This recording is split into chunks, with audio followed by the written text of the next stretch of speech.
Hi there, welcome to lesson 2 of mechanics with me, teacher Nelson Chaktwika.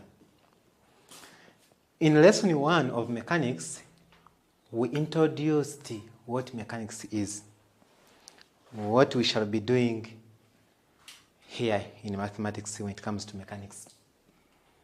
So we did say that mechanics has 3 subsections, that is kinematics, dynamics, and statics. Now we are starting with a topic that is under kinematics, and that is motion in a straight line as the first topic.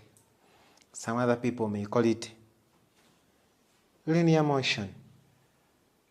So what is this? Now, we shall start our discussion by understanding the following. We need to understand the meaning of the following terms. The meaning of distance, then the meaning of displacement,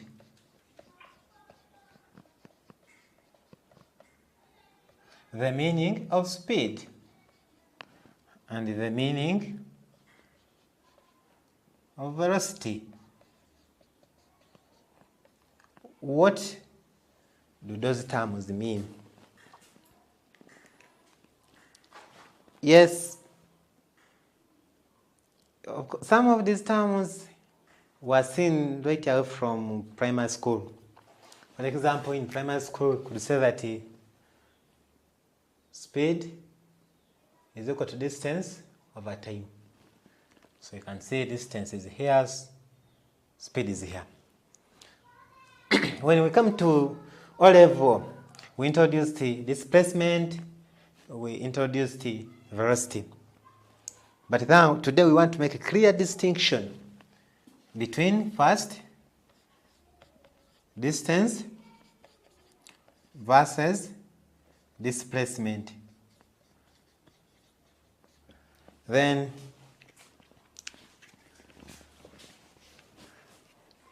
we shall make also a distinction between speed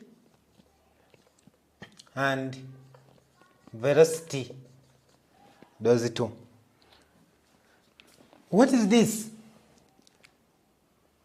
Displacement. Can you put this right? Look at that. Have you ever imagined about the difference between distance and the displacement? Okay, here it is. Now, distance, first of all,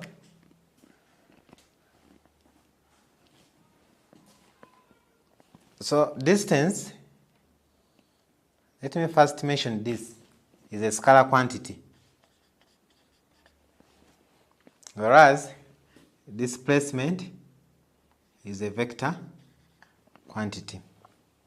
Scalar quantity means it has magnitude only. Then vector quantity means it has both magnitude and direction. So what is the distance? Distance is just length.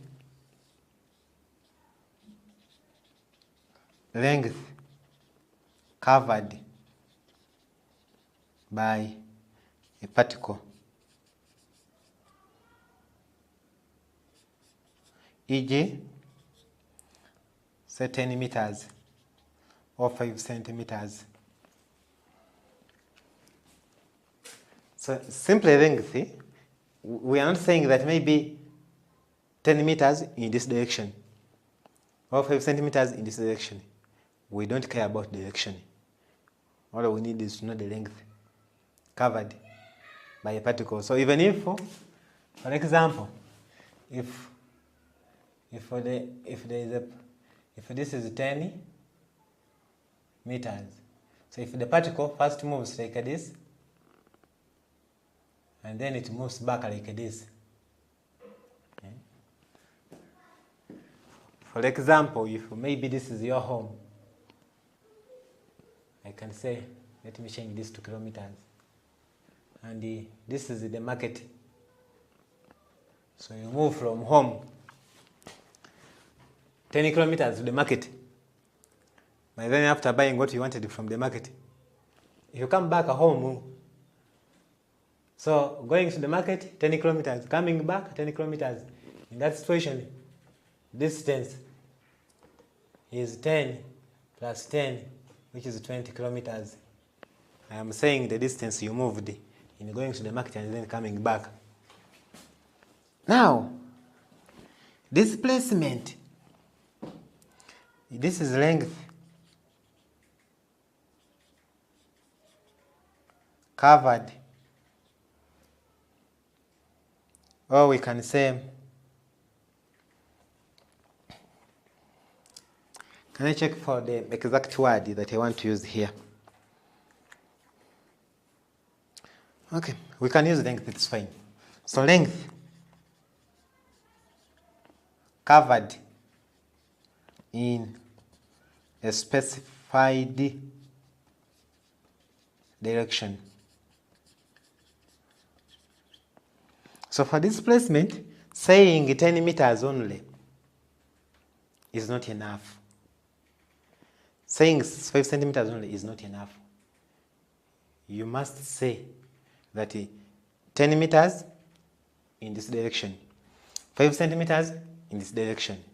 For example, if I am facing this board like this, the way I'm doing, this is I can, if I call this my east and I call this west. So this is east, this one, and this is the west. Now from here up to here, this is like we say 1.5 meters. So I'm standing here. So now the teacher is moving. So from here, I move like this. I move up to here. I have moved 1.5 meters due east. Because this is east, this is west. So I'm moving from here. I move 1.5 meters due east. So teacher moves 1.5 meters due east. Now this one is called displacement because it brings in the issue of direction. Due east is direction, like that. Now, what is funny is that check this. Check your motion from home to the market and back home. What do you think will be your displacement?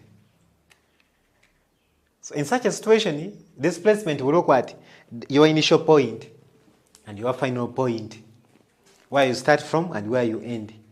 So you are starting from home, you go to the market, but again you come back home. You see that?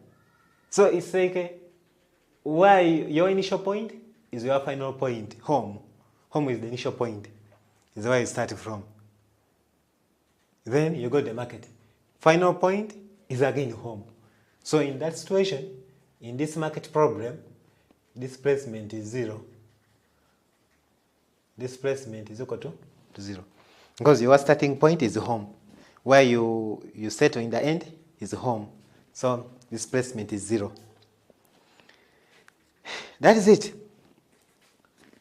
Distance, displacement.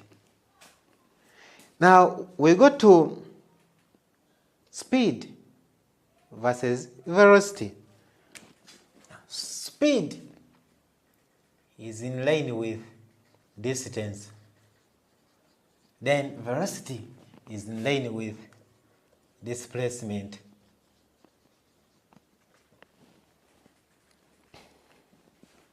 You get that? In other words, speed is the rate of change of distance. Is the rate of change of distance. This is where the other formula comes from. That speed is equal to total, so you note this formula, total distance. You see, we don't say total displacement, we say total distance. Total distance covered over total time taken. Total distance covered over total time taken. You could write this one in a very simple way, that S is equal to D over T. That speed is distance over time. This is what we were using in P6 and P7. But it would come from this definition that speed is rate of change of distance. The term rate of change means that something is changing with respect to time. So distance changes as time changes. So we say rate of change of distance. Now, what next? Velocity. Velocity. So you can be guessing the definition for velocity. You can be guessing the definition for velocity.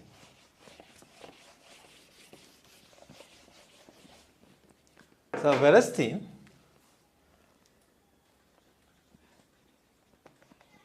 refers to rate of change of displacement.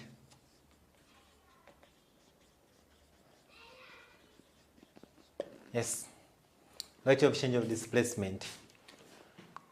So in the mathematical formula, we write that velocity is equal to displacement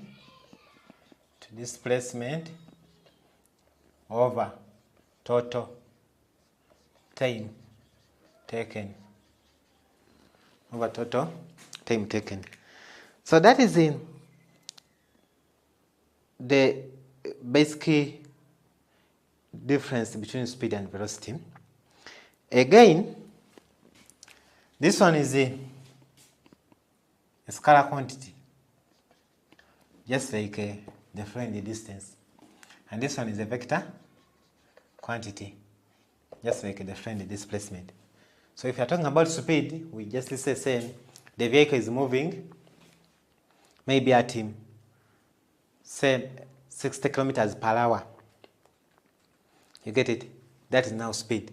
But when it is velocity, we say it is moving at 60 kilometers per hour from say Masaka to Kampala. It is moving at 60 kilometers per hour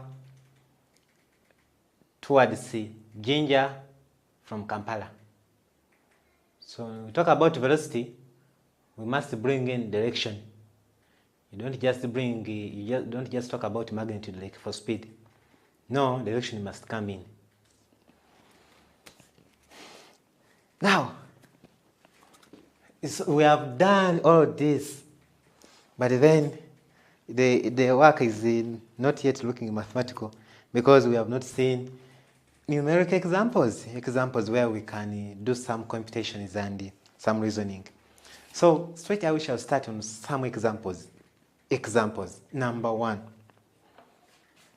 So this question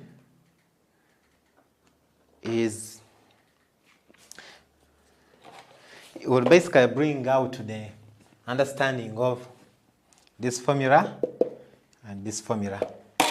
So the two formulae must be memorized now. This one and that one.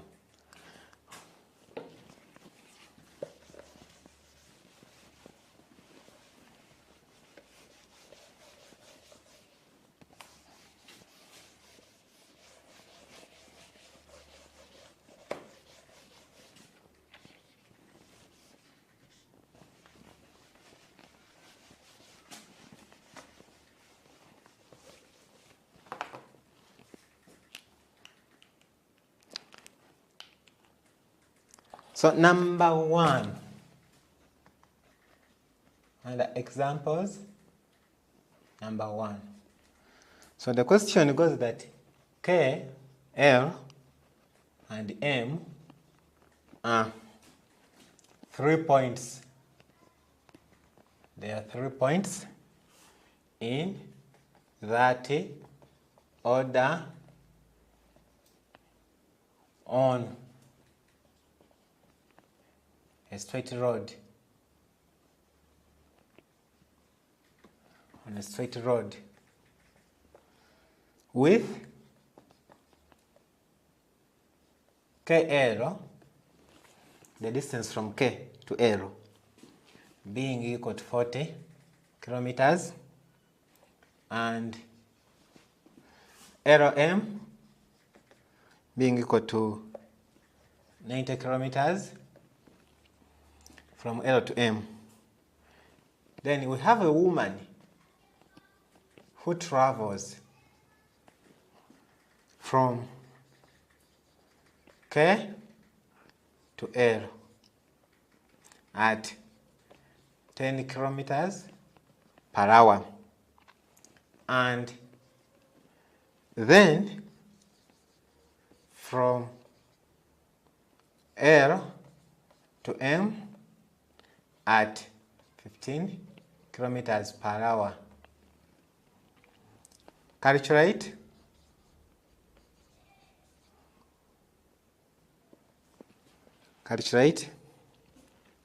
part A, the time taken to travel from K to L. Then B, the time taken to travel from L to M. Part C, the average speed of the woman for the journey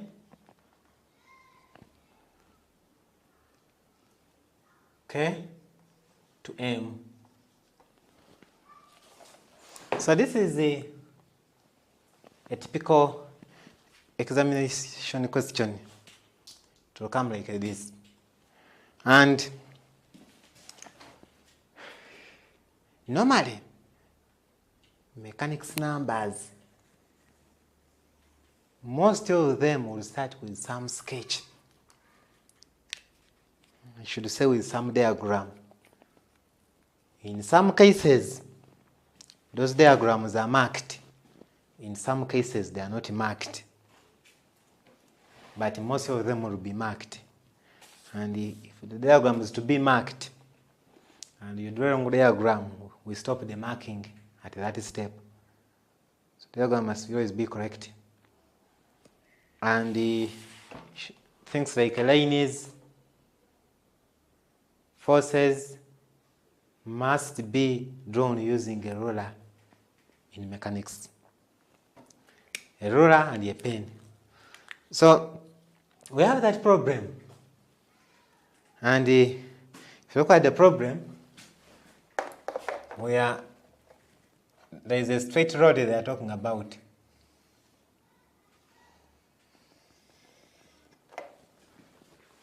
There is a straight road. Then the points are K. Then we have point L. Then we have point M. Those 3 points. So the problem is basically improving on this diagram a little by showing those distances and then using the formula that we have stated, and it comes out. However, we shall do this in the next lesson. So in lesson 3, we shall solve this problem. See you in lesson 3.